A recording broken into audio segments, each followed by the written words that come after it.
Have you ever wondered what lurks in the woods, lakes, and caves around you? Whether something like Bigfoot could actually exist? Welcome, listeners, to the Cryptid Conference. My name is Anderson, and I'm here to tell you about the things you never knew you shared the earth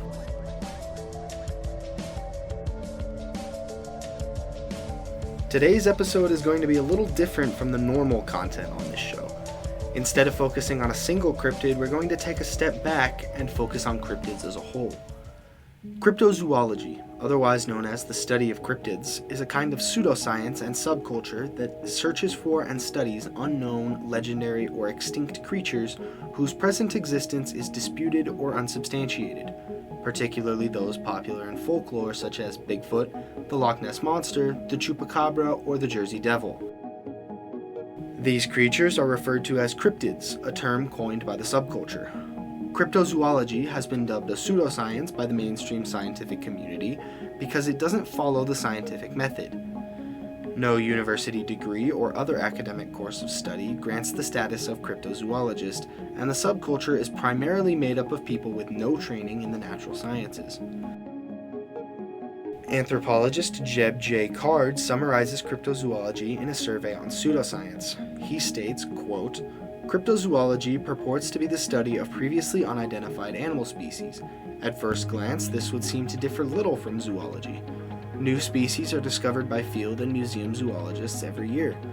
Cryptozoologists cite these discoveries as justification of their search, but often minimize or omit the fact that the discoverers do not identify as cryptozoologists and are academically trained zoologists working in an ecological paradigm rather than organizing expeditions to seek out supposed examples of unusual and large creatures."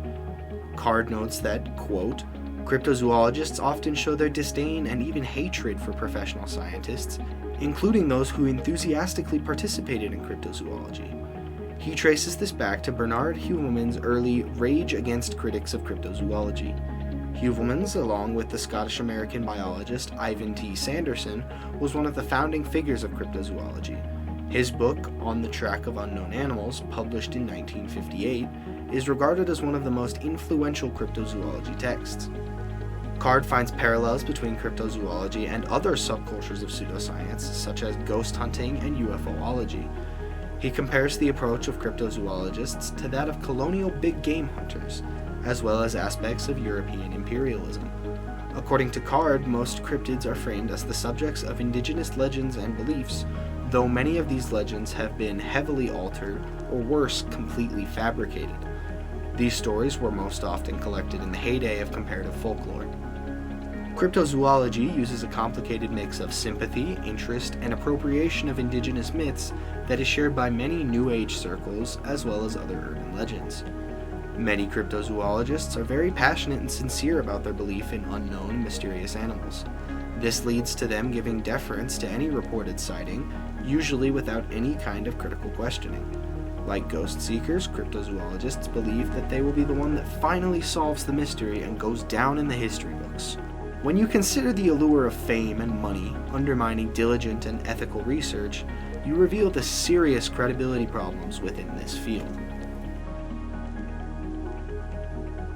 Thank you for listening to the Cryptid Conference. I hope that you have found this journey educational and that you'll be back next week to learn about something new.